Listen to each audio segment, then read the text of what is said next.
Jio IPO పై Reliance కీలక ప్రకటన చేసింది. మెగా ఐపీఓకి సంబంధించి డ్రాఫ్ట్ పేపర్స్ ను సెబీకి సమర్పించినట్టు వెల్లడించింది. ఈ ప్రకటనతో 27 కోట్ల కొత్త షేర్స్ ఇన్వెస్టర్స్ కు చేరబోతుండడం సరికొత్త చరిత్రగా మారుతోంది.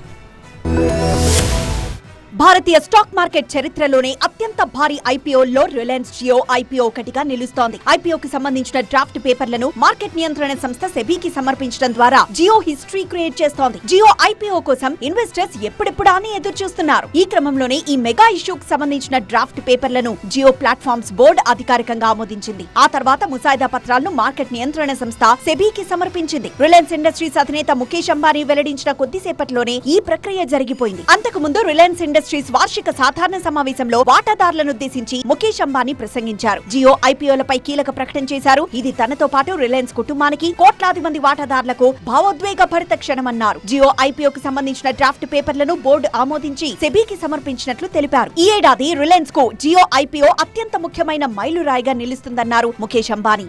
ఇది తమ వాటాదారులకు గణనీయమైన విలువను అందించడంతో పాటు కొత్త పెట్టుబడిదారులకు ఆకర్షణీయమైన పెట్టుబడి అవకాశాన్ని కల్పిస్తుందన్నారు.